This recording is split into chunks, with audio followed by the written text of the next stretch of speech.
In the heart of Umune village stood the compound of Mazi Okeke. He was a blessed man by the ancestors. His barns were bursting with yams. His wife, Adana, was the most skillful weaver in the land. And their 3 children were known for their bright eyes and sharp wits. But Mazi Okeke had a secret. To build his grand house, he had cleared a patch of land near the Iyoji, the black stream. The elders warned him, "Mazi, that soil does not belong to the living. It belongs to those who came before."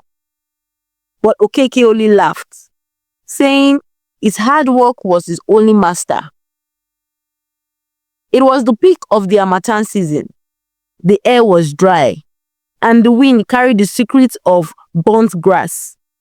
That evening, the neighbors saw the Okeke family sitting outside, roasting corn and laughing. Nothing seemed wrong. However, as the moon climbed to its highest point, a strange, unnatural mist, thick and smelling of wet earth, began to crawl from the direction of the black stream. It didn't behave like the normal fog. It moved like a snake, wrapping itself around the walls of Okeke compound. A young boy named Chidi, who lived next door, woke up to pee. He looked through a crack in his wooden door and saw something he would never forget. He heard a flute. It wasn't the joyful flute played at the festivals.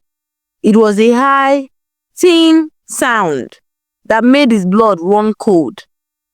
He saw the gate of the Okeke compound swing open, slowly, silently, as if pushed by a ghost.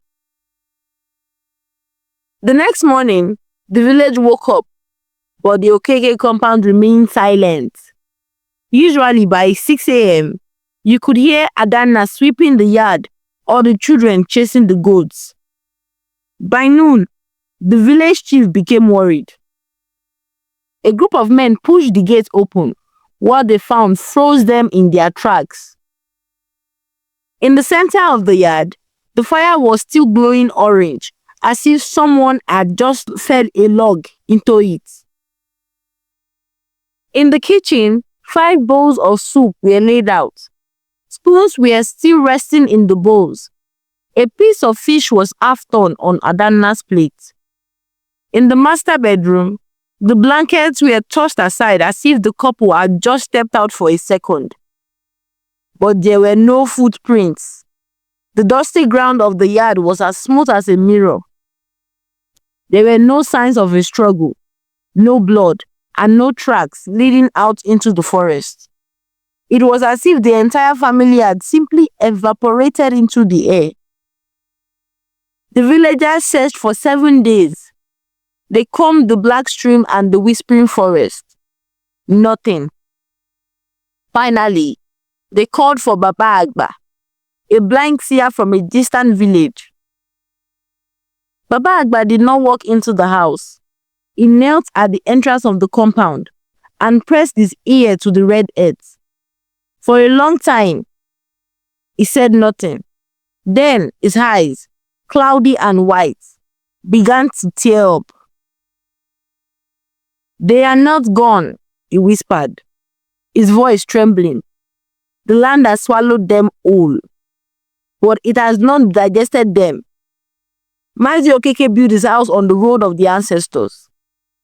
Last night, the ancestors decided to walk their road, and they took everything in their path. The villagers gasped, but Baba Agba pointed to the center of the yard. If you listen closely, you can still hear them. The bravest men leaned in. From deep beneath the earth, they heard a sound that would haunt them forever. The muffled, distant sound of a woman crying, and a man frantically hammering on a door that wasn't there. To this day, the Okeke compound stands empty. No one dares to enter, and no one dares to tear it down. The weeds have grown tall, but they never grow over the front door. Locals say that if you walk past that house during the Harmattan mist, you must cover your ears, because if you hear the flute and you stop to look for the source, you might find yourself pulled into the earth, joining the Okeke family in a world where the sun never rises and the footprints never show. Thank you for listening to this tale. If you enjoyed this story, please remember to like the video, subscribe to the channel, and share it with someone who loves folk tales. I'd love to hear from you. Tell me in the comments who your favorite character was and why. Your support helps keep these stories alive.